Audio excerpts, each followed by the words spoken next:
नाज़रीन, प्रोग्राम दोराहा में खुश आमदीद। मैं आपका होस्ट पास्टर मोहसिन इकबाल आज एक बार फिर से आपकी खिदमत में एक नए प्रोग्राम के साथ, एक नए मौजू के साथ और एक नए मेहमान के साथ हाजिर हूँ। प्रोग्राम का आगाज़ हम करेंगे आज की बात से। दौरे हाजरा में और अगर हम तारीख़ का मुताला करें तो कशीदगी हर जगह पर हमें मिलती है। जंग का माहौल हर जगह पर हमें मिलता है, चाहे दो पार्टीज़ की बात हो, दो अक़वाम की बात हो या दो भाइयों की बात हो।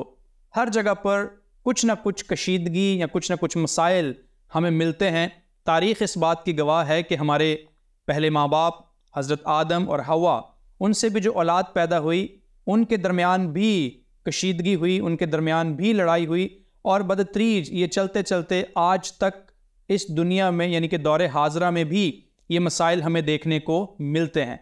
लेकिन इसके बरअक्स हमें जानना ये भी है कि इन मसाइल के पीछे, इन जंगों के पीछे, इन कशीदगियों के पीछे वजूहात क्या होती हैं। अभी हाल ही में हम देखते हैं कि इसराइल और फ़लस्तीन के माबैन जो कशीदगी चल रही है, मुख्तलिफ़ दुनिया के लोग इस पर अपनी मुख्तलिफ़ आरा रखते हैं। इस मौजू पर काफ़ी सारी बातें हो रही हैं, लोग कर भी रहे हैं। सो मैं समझता हूँ कि हमें ग्राउंड रियलिटीज़ का पता होना चाहिए ताकि हम बातों को अच्छे तरीके से समझ सकें कि हो क्या रहा है। सो आज जिस मौजू पर हम गुफ्तगू करेंगे ये होगा इसराइल और फ़लस्तीन के माबैन मुवाज़ना। दौरे हाजरा में और दौरे कदीम में क्या मामलात रहे हैं। सो इस ख़ास मौजू पर गुफ्तगू करने के लिए आज हमारे दरमियान स्टूडियो में ब्रदर विंसेंट वेल्फ्रेड ख़ान मौजूद हैं। मैं ब्रदर विंसेंट को आज के प्रोग्राम में खुश आमदीद कहता हूँ। बहुत शुक्रिया पास्टर मोहसिन, और मैं बहुत शुक्रगुज़ार हूँ आपका और आपकी टीम का कि आपने इस लायक समझा कि आज आपके इस प्रोग्राम दोराहा में हम आपके साथ इस मामले पर गुफ्तगू कर सकें। आज हम एक ख़ास मौजू को जो है वो डिस्कस करेंगे सर अपने प्रोग्राम में। तो जैसे मैंने इंट्रो में बताया कि आज हम बात करेंगे इसराइल और फ़लस्तीन के माबैन जो कशीदगी चल रही है, इसकी ग्राउंड रियलिटीज़ क्या हैं और इनके पीछे क्या असबाब हैं, इस हवाले से हम डिस्कस करेंगे। तो मेरा पहला सवाल जो आपसे होगा कि कौम बनी इसराइल और फ़लस्तीन के माबैन जो जंग चल रही है या जो कशीदगी है, इसकी तारीख़ क्या है? पास्टर साहब देखें, जब हम इसकी तारीख़ का बगौर मुताला करते हैं और तारीख़ी एतबार से देखते हैं तो ये हमें कोई 100-150 साल पुराना मसला तो नज़र आता नहीं। ठीक है। दुनिया में कई ऐसे रीजन से जहाँ पे आपको जंगें 100 सालों से ज़्यादा या तकरीबन 1000 सालों पर माबैन जो हैं वो जंगें आपको नज़र आएंगी, जिनमें से एक ये जो जंग है ये इसराइल और फ़लस्तीन की जंग है। ठीक है। अगर तो हम इसका तारीख़ी तौर पे जायज़ा करें तो तकरीबन ये जो कशीदगी है इन दोनों कौमों के दरमियान ये हमें तकरीबन 3 से 4 हज़ार साल पुरानी नज़र आती है। अगर हम बाइबल की रोशनी में चले तो हम ये देखते हैं कि इसराइल के जो पहले बादशाह थे, साउल बादशाह, और उसके बाद दाऊद बादशाह, और उसके बाद जितने भी बादशाह जो है वो बनी इसराइल में आए, तो उनका स्टेट ऑफ पैलेस्टाइन के साथ और मतलब पैलेस्टाइन और इसराइल का इशू रहा। तो इनकी जो कशीदगी है ये आज 100 साल या 200 साल पुरानी, तकरीबन 3 से 4 हज़ार साल पुरानी है। ठीक है। तो जब आप इस कशीदगी को समझना चाहते हैं, इसका क्रोनोलॉजिकल ऑर्डर आप समझना चाहते हैं, इसकी तारीख को, इसकी हिस्ट्री के पॉइंट्स को समझना चाहते हैं, तो आपको आज के दौर में रहते हुए तकरीबन 4 हज़ार साल पीछे जाना पड़ेगा। यानी कि हमें तारीख़ का बगौर मुताला करना पड़ेगा। बिल्कुल ऐसे ही है। ठीक है। सो मैं यही आपसे पूछना चाह रहा था कि इसकी जो कशीदगी की वजूहात क्या हैं, इसकी तारीख़ क्या है। आपने बताया कि 3 से 4 हज़ार साल पहले हमें जो बुक्स उस वक्त थी या जो उस वक्त के हालात व वाक़यात थे उनकी बाबत हमें जानना होगा।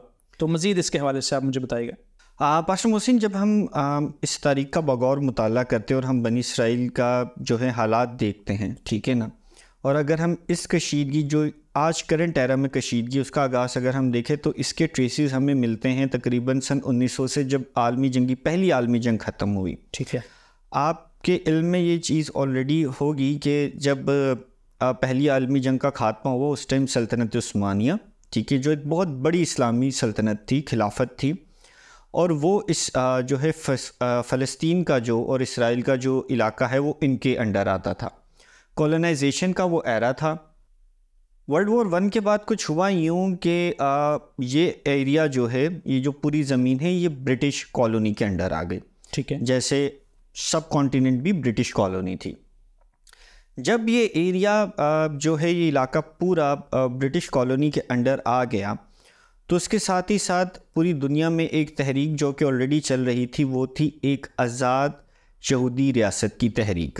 ठीक है, दुनिया भर में जितने भी यहूदी फैले हुए थे, क्योंकि जब हम तारीख को देखते हैं, तकरीबन जब हम 2000 साल पीछे जाते हैं तो रोमन एम्पायर आया, उन्होंने इनके ऊपर जो है वो स्टेट ऑफ इसराइल के ऊपर हुकूमत की जी। और मुख्तलिफ़ अदमार में हर 150, 200, 300 साल बाद जो है इनके ऊपर मुख्तलिफ़ हुकूमतें आती रहीं। ठीक है, इसी तरीके से इन्हीं वजूहात की वजह से जो इसराइल का एज एन स्टेट वजूद था वो ख़त्म हो चुका था और पूरी दुनिया में जो है वो यहूदी तितर बितर हो चुके थे। यानी कि आप कहना चाह रहे हैं कि तमाम दुनिया में वो फैल गए थे। एग्जैक्टली। उनकी एक जगह कोई ऐसी नहीं थी कि जहाँ पर वो मुत्तहिद हो सके। बिल्कुल, उनका कहते हैं कि यहूदियों का कोई शैतान नहीं था, जैसे आज हमारे पास पाकिस्तान है। ऑलराइट। लेकिन एक उनकी जो अच्छी चीज़ थी, अगर आप देखें तो उनकी इकोनॉमिक डेवलपमेंट नहीं थी रुकी किसी भी एरा में। ठीक है, आप पुराने वक्तों को पढ़ते तो आपको रॉथस्चाइल्ड फैमिली का पता चलता है, आपको गोल्डस्मिथ फैमिली का, डिफरेंट फैमिलीज़ का पता चलता है जो दुनिया की इकोनॉमी में इतनी बड़ी कंट्रीब्यूशन कर रही थी कि उनके बारे में कहा जाता है कि दुनिया की इकोनॉमी को कंट्रोल कर रहे थे। ठीक है, पूरी दुनिया में फैले हुए यहूदी आपस में कम्युनिकेशन कर रहे थे कि हमें जो है वो एक अलग ज़मीन बनाने की या एक अलग मुल्क की ज़रूरत है। ठीक है, और उनको अपना ये ख्वाब थोड़ा सच होता हुआ उस वक्त नज़र आया जब Ottoman Empire, fall of Ottoman Empire हुआ और उसके साथ ही ब्रिटिश कॉलोनी जो है वो फ़लस्तीन की जो ज़मीन थी उसमें इंटर हुई। जब हम थोड़ा मज़ीद आगे देखते हैं, जब ब्रिटिश ने कॉलोनी को, फ़लस्तीन की जो पूरी ज़मीन थी जो आज इसराइल और फ़लस्तीन दोनों में डिवाइडेड है, उसको अपने अंडर लिया जी, तो उसके बाद जो है यहूदियों ने अपने रिसोर्सेस, अपनी डिप्लोमेसी, अपनी इकोनॉमिक हेजमनी को इस्तेमाल करते हुए, ठीक है, इस कॉलोनी के ज़रिए अपनी ज़मीन हासिल करने की तहरीकें चला दी। ठीक। अच्छा, एक सवाल इसमें अक्सर लोगों को ये भी आता है कि ये जो करंट ज़मीन है यहूदियों को यहीं क्यों आबाद किया गया? ओके, क्योंकि 7 मुख्तलिफ़ जगहों पे और भी हुए। किसी ने कभी बोला कि चिकसेलोवाकिया में आबाद कर दें, कभी आया कि मेडागास्कर के जजीरे में आबाद कर दे, कभी आया कि रशिया में आबाद कर दे, कभी आया कि कनाडा और अमेरिका के बॉर्डर पे इनको एक जगह दे दी जाए जी। लेकिन यहीं पर क्यों?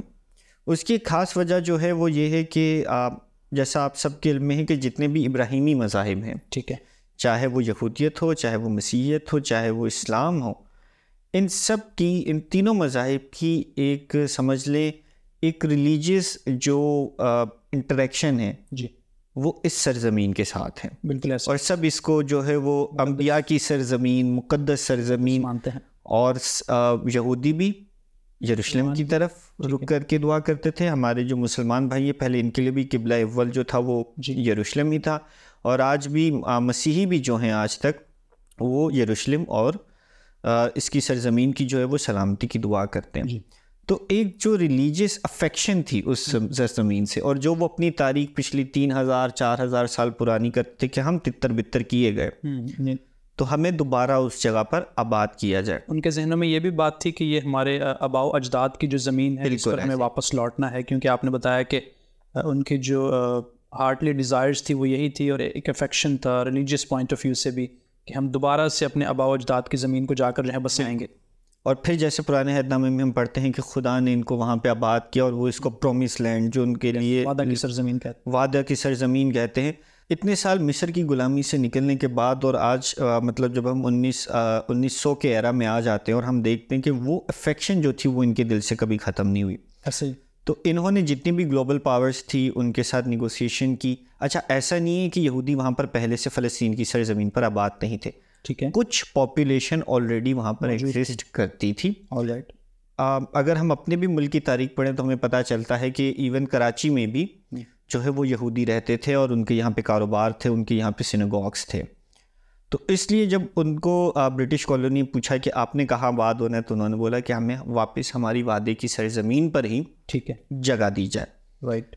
कशीदगी का आगाज़ तब होता है कि जब 1948 में 1948 में जब इनको आबादी का इनका किया जाता है और यूनाइटेड नेशंस जो है थोड़ी सी हम वहाँ पे देखते हैं ज़्यादती कर जाता है फ़लस्तीन के लोगों के साथ। ठीक है, देखिए जो रिकग्नाइज्ड फ़लस्तीन की जो आबादी थी उस टाइम, और उस वक्त 1948 में जो यहूदी आबाद थे तो जब ज़मीन का बंटवारा हुआ तो यहूदियों की पॉपुलेशन कम थी। ठीक है। अच्छा, फिर जब कुछ साल पहले 1930 से लेके 1948 तक जब हम देखते हैं कि अब यहूदियों को एक ख्वाब ये सच्चा होता हुआ नज़र आ रहा है, तो वो पूरी दुनिया से यहूदी फिर जो है फ़लस्तीन में आना माइग्रेट करना शुरू हो गया। बिल्कुल ऐसे वो माइग्रेट होना शुरू हुई, उन्होंने प्रॉपर्टीज़ ख़रीदना शुरू की, अपनी छोटी छोटी कॉलोनीज़ बनाना शुरू की। तो बहुत सारे जो यहूदी हैं वो उस सरजमीन पे वो भी थे जो अब वहाँ पैदा भी नहीं हुए थे। ठीक है। लेकिन जब यूनाइटेड नेशंस ने लैंड की डिवीज़न की तो 55% उन्होंने देखे यहूदियों को दे दिया और 45% जो है वो फ़लस्तीनियों को दे दिया। अच्छा, मैं यहाँ पे बात कर रहा हूँ फ़लस्तीनियों की। जब हम बात फ़लस्तीन की कर रहे हैं तो हम एक कौमियत की बात करें, हम एक मज़हब के लोगों की बात नहीं करें। ठीक है। उस टाइम फ़लस्तीन में यहूदी ऑलरेडी भी आबाद थे, मुसलमान मेजॉरिटी में थे, लेकिन वहाँ पर क्रिश्चियंस और दूसरे भी छोटे मोटे जो है वो माइनॉरिटी सेक्ट्स मौजूद थे। जब उन्होंने ये देखा कि अब हमारी जो सरजमीन है उसको 2 टुकड़े कर दिया जा रहा है और हमारा 55% इलाका दूसरी जगह पर जो है वो दूसरे नए नेशन को दिया जा रहा है, तो ओबियसली देखिए कशीदगी का आगाज़ हुआ। फिर जो डिवीज़न ऑफ लैंड अगर आप कभी देखें तो वो भी यूनाइटेड नेशंस ने बड़ी अप्रप्ट की थी। ओके। उन्होंने जो फ़लस्तीन है उसको 2 टुकड़ों में जो है वो तकसीम करके रख दिया, और वो इस तरीके से तकसीम किया क्या जब हम ये देखते हैं ना कि ये जो गाज़ा की पट्टी है वो बिल्कुल एक तरफ जो पट्टी है वो है बिल्कुल ईस्ट साइड पे। ठीक है। मैं थोड़ा सा समझाने के लिए एक एग्जांपल दूंगा। अगर हमें आपको ईस्ट और वेस्ट पाकिस्तान की हिस्ट्री पता हो जी, तो ईस्ट पाकिस्तान जो है और वेस्ट पाकिस्तान जो है उसके दरमियान में बीच में एक स्टेट मौजूद थी, स्टेट ऑफ इंडिया। इंडिया की स्टेट मौजूद। तो एक पाकिस्तानी को ईस्ट पाकिस्तान से निकल के वेस्ट पाकिस्तान आने के लिए पूरा इंडिया का जो है वो चक्कर लगा के क्रॉस करके वापस आना पड़ता था। और वहाँ पे जो गाज़ा की पट्टी इन्होंने बनाई, ठीक है, वो एक बहुत छोटा सा लैंड है। ठीक है। ठीक है कि वो ऑलरेडी एक बहुत छोटा सा लैंड है जहाँ पे आपको सबसे ज़्यादा टेंशन आज के दौर में नज़र आती है, और ये साहिल के पास थी। ठीक है। इस वजह से फ़लस्तीन एक रियासत के तौर पे उनके पास सहरा भी थे, उनके पास जो हैं वो पहाड़ भी थे, उनके पास जो है वो समंदर भी था। और समंदर देखिए एक इकॉनमी के लिए बड़ा ज़रूरी होता है किसी भी मुल्क के लिए। अब अगर हम इसको इकॉनमी के लिए भी देखें तो क्या इशू आ रहा है कि मैं अगर as a state of Palestine मैं अपनी गज़ा के जो हार्बर्स हैं वहाँ से कुछ इंपोर्ट कर रहा हूँ या एक्सपोर्ट कर रहा हूँ, जो भी ट्रेड कर रहा हूँ, तो मुझे अपना सामान इसराइल से गुजारना ज़रूरी है। यहाँ सिर्फ लोगों की नहीं बल्कि इकॉनमी की बात भी है। तो यहाँ पर तो देखें आप लैंड डिवीज़न की बात करें, राइट्स की बात करें, तो यहाँ पे तो पैलेस्टीनियंस के साथ जो है वो बहुत खुलकर ज़्यादती हुई है। ठीक है। तो ये जो सबसे बड़ा सबब है इसके, देखिए फिर इसके नतीजे में उन्होंने रिटेलिएशन की क्योंकि ग्लोबल पावर्स उनके अगेंस्ट थी। जी, जब ग्लोबल पावर्स उनके अगेंस्ट थी फिर उन्होंने रिटेलिएशन की, और चलते चलते ये रिटेलिएशन जो है वो मिलिटेंट रिटेलिएशन में चेंज। रिटेलिएशन जो है वो तो सर आएगी ना जब आपने बताया कि जो डिवीज़न की गई लैंड ऑफ डिवीज़न है उसमें जब उनको प्रॉपर हकूक नहीं दिए जाएंगे तो रिटेलिएशन का आना तो फिर बनता है। बिल्कुल ऐसे ही। तो यहाँ पर तो फ़लस्तीनी जो हैं वो अपने हक पर है। ठीक है। और जब आप रिटेलिएशन देखते हैं, देखें आप अगर आज मोहसिन भाई मेरे घर पर आके रहें, चले मैं आपको कर्टेसी में कमरा दे दूं, ठीक है, फिर आप उसी फ्लोर का दूसरा कमरा भी ले लें, तो मैं भी रिटेलिएट करूंगा कि नहीं यार मैंने तुम्हें एक कमरा दिया तुम दूसरे कमरे पर ना हो। ठीक है। और यहाँ पर हम एक मुल्क की एक कौमियत की बात कर रहे हैं, तो वहाँ पे आप कैसे ये एक्सपेक्ट करें कि रिटेलिएशन नहीं आएगी? कन्फर्म्ड आएगी, जो कि फिर हमने देखा कि आज तक वो खाना जंगी जो है वो पिछले 70 साल से ज़ायद हो गए और वो चल रहे, और हज़ारों नहीं बल्कि लाखों लोग इसमें जो है वो अपनी जान गंवा चुके। जी, प्रॉपर्टी डैमेज का तो आप कोई अंदाज़ा लगा ही नहीं सकते। एजुकेशन का नुकसान होता है और जो बच्चे हैं उनके जहनों में एक डर सा बैठ जाता है, और भी बहुत सारे मसाइल जो हैं वो इस वार के सबब से आते हैं। चाहे ये सिर्फ पैलेस्टाइन और इसराइल की बात नहीं है, और दुनिया के किसी भी मुल्क की अगर हम बात करें जो आपस में करीब होते हैं और उनकी इस तरह की जो पट्टी है जिस पर तनाज़ा होता है, तो वहाँ पर भी ये नुकसान आते हैं। राइट। तो आपने बयान किया कि जो इस कशीदगी का जो आगाज़ हुआ था वो डिवीज़न ऑफ लैंड की वजह से हुआ था। राइट। तो एक और सवाल मैं आपसे पूछना चाहूँगा कि जिस तरह से ये कशीदगी चल रही है, जंग चल रही है, तो क्या ये जो जंग है ये एक मुकद्दस जंग है या इनको मुकद्दस कहा जा सकता है? देखिए 20वीं सदी जो है ना, दुनिया की जोग्राफिया के लिहाज से बड़ी एक इम्पॉर्टेंट सदी है। बिल्कुल ऐसे, क्योंकि बड़ी कॉलोनीज टूटी, फ्रेंच कॉलोनी टूटी, ऑटोमन एम्पायर टूटा, ब्रिटिश कॉलोनी टूटी और कई नए ममालिक वजूद में हैं जी। तो उन 20वीं सदी की जितनी भी जंगें हैं ना, ठीक है, जितना भी इन जंगों का आज़ाद हुआ, इनमें से कोई भी जंग मुकद्दस जंग नहीं है। ठीक है। आया कि ये जंगें नज़रिए की जंगें हैं, लेकिन वो नज़रियात या तो इकोनॉमिकल फ़ायदे के लिए थे या मिलिट्री फ़ायदे के लिए थे या तो फिर जो है वो लैंड के फ़ायदे के लिए थे। इस 20वीं सदी में हमें दो ममालिक में जो है वो जो नज़रिया नज़र आता है वो मज़हब की बुनियाद पे आता है। ठीक है। एक जो है वो ज्यूस का और दूसरा पाकिस्तान की स्टेट का, कि ये जो दो स्टेट्स बनी ये मज़हब के नज़रिए पे, मज़हब की बुनियाद पे बनी, लेकिन अगेन फिर भी ये मुकद्दस जंगें नहीं हैं। ठीक है। उसका मेन रीज़न क्या है? हम मुकद्दस जंगों की जब थोड़ी हिस्ट्री पढ़ते हैं तो उसकी जो पैरामीटर्स हैं उस जंग को मुकद्दस डिक्लेयर करने के लिए, उस मज़हब को जो है फैलाने के लिए या उसको फ़रोग देने के लिए दिया जाता है। इसका जो डायग्राम है वो फ़र्क होता है। बिल्कुल।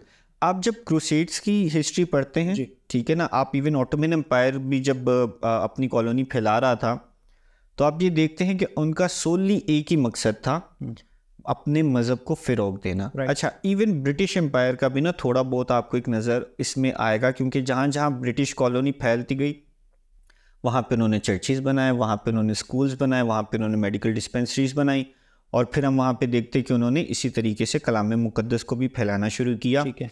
और सब कॉन्टिनेंट में जो मसीहियत फैली वो इसी तरीके से फैली। ये जो जंगें हैं आज के दौर में जो 20वीं सदी से फिर चलना शुरू हुई हैं, ये मुकद्दस जंगें नहीं हैं। ठीक है। या तो इस पे मकसद है ज़मीन का कोई टुकड़ा हासिल करना, या तो किसी स्पेसिफिक पोर्ट को अपने अंडर लेके आना कि हम ट्रेड को कर सके, या तो अपनी इकॉनमी को बूस्ट करना। और सबसे बड़ा जो फ़ायदा है, जो असलहा बनाने वाले ममालिक हैं जी, उनका असलहा तभी बिकेगा जब दुनिया में जंगें होंगी। मतलब आप कहना चाहिए उनकी भी चांदी होती है जब जंग होती है। ये बात आपने सर बिल्कुल ठीक कही है विंसेंट भाई, मैं इस बात से अग्री करता हूँ। मैं विंसेंट भाई आपसे ये पूछना चाहूँगा कि आपने एक डिटेल ब्रीफली बयान किया और नाजरीन भी इस बात को सुन रहे हैं कि ये जो 20वीं सदी में जो जंग है ये मुकद्दस जंगें नहीं है, राइट? तो जंग मुकद्दस क्यों नहीं होती हैं? देखिए पास्टर साहब, पहले तो ये जो एक हमने कैटेगरी बनाई है ना कि हॉली वॉर्स हैं और मॉडर्न वॉर्स हैं, इनका डिफरेंस बनाया जाता है। मेरे नज़दीक तो कोई भी जंग मुकद्दस होती नहीं, क्योंकि जंग मुकद्दस हो ही नहीं सकती जहाँ पर इंसानों का कत्लेआम हो, जहाँ पे लोगों के मालो असबाब लूट लिए जाए, जहाँ पे ख़वातीन की इज्जत तार तार हो, जहाँ पे बच्चों को नेज़ों पर लटका दिया जाए, तो वो भले जंग हो या कोई भी उसको आप रंग देना चाहे, वो मुकद्दस तो नहीं हो सकती। इसके अलावा आप ये देखें, जितनी भी आप ये हिस्ट्री देख रहे हैं जंगों की, अच्छा हॉली वॉर्स की टर्म्स आई कहाँ से, इसका भी एक बड़ा हिस्ट्री हमें देखना पड़ेगा।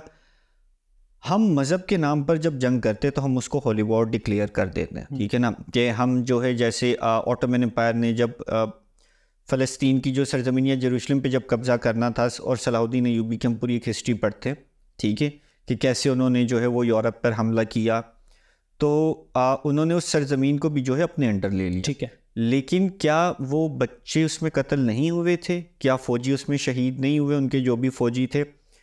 क्या वॉर क्राइम्स उस दौर में भी नहीं हुए थे? बिल्कुल हुए थे। वॉर के साथ उसके क्राइम्स आना लाजमी है। बिल्कुल ऐसे। जंग कभी भी पुरअमन तरीका, अमन कायम करने के लिए ये पुरअमन तरीका है ही नहीं जी। हम अक्सर एक बात कहते हैं ना कि अमन कायम करने के लिए जंग करना लाजमी है, तो कहा जाता है कि जंग तो खुद एक मसला है। जंग तो खुद एक मसला है, राइट, ठीक है। रिसेंटली एक और इसके साथ आपने एक इशू सुना था रशिया यूक्रेन का, रिसेंटली, ठीक है, रिसेंट हुआ था लास्ट ईयर। हम देखते हैं, आप उसका इम्पेक्ट देख लें, क्या वो एक पुरअमन तरीका था जो रशिया ने किया, या आप जो है वो अफ़गान वॉर की हिस्ट्री उठा के देख लें, क्या अफ़गान वॉर में जो हुआ उसने अफ़गानिस्तान में पीस लेकर आया? नहीं, बल्कि उधर जो डिस्टर्बेंस रही उसकी डिस्टर्बेंस हमें अपने मुल्क, इतने प्यारे मुल्क पाकिस्तान में भी देखने पड़ी कि हमारे यहाँ पे जुम्मे की नमाज़ों में लोगों को शहीद किया गया, चर्च, मंदिर, मस्जिद, इमाम बारगाहें, कोई भी मुकद्दस जगह इस चीज़ से पाक नहीं रही कि जहाँ बम धमाका ना किया हो, जहाँ ओपन फायर ना किया हो, जहाँ पर हमारे फ़ौजी ना शहीद हुए हों। एक एस्टिमेट के लिहाज से 70 मिलियन लोगों ने उस जंग की वजह से जो है वो अपनी जान गंवाई। पाकिस्तानियों की ये मैं बात कर रहा हूँ, ठीक है। ये आप बात कर रहे हैं अफ़गानिस्तान में जो कशीदगी हुई, जो कशीदगी हुई उसमें सिर्फ 7 मिलियन पाकिस्तानियों की जंग या वो ज़ख्मी हुए, इससे इफ़ेक्ट इतने हुए, ठीक है।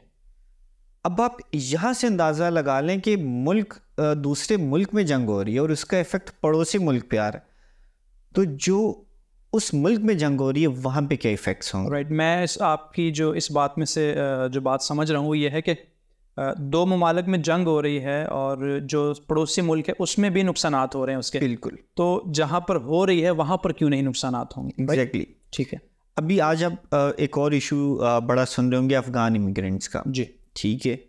उसकी वजह क्या है कि यहाँ पे वो जो अफ़गान इमिग्रेंट्स है वो आए, वो 20-20 साल 30-30 साल रहे और आज उनको वापस भेजा जा रहा है, ठीक है। वो क्यों अपने मुल्क वापस नहीं जाना चाह रहे, उनकी सरजमीन है ना, अब तो एक हुकूमत है। क्यों? क्योंकि उन्होंने 30 से 50 साल का जो उनका एरा रहा, जब 1970s और 1980s में अफ़गान वॉर का स्टार्ट हुआ और वो माहिदे जो है वो 2019 और 2020 में जाकर हुए और एक हुकूमत बनी। उस दौर में उन्होंने अपने घर, अपने पूरे पूरे ख़ानदान तबाह होते हुए देखे जी। आज आप यकीन करें जो करंट कशीदगी चल रही थी इसराइल और फ़लस्तीन में, आप कभी जाके उनके क्लिप्स देखें, पूरे के पूरे घर तबाह हो गए जी। इसमें एक मैं हिस्टोरिकल आपको एक बात बता दूंगा, एक जगह का जाके आप पढ़े, दरे यासीन, ठीक है। और एक हिस्ट्री में टर्म यूज़ की जाती है नकबा। नकबा का मतलब होता है खरूज, ठीक है, वहाँ से इनकला। दरा यासीन में पूरे के पूरे, दरा यासीन एक छोटा सा जो है वो गांव था फ़लस्तीन का, ठीक है। और इसकी हिस्ट्री ये है कि पूरे के पूरे गांव को तकरीबन आप समझे कत्ल कर दिया गया, ठीक है।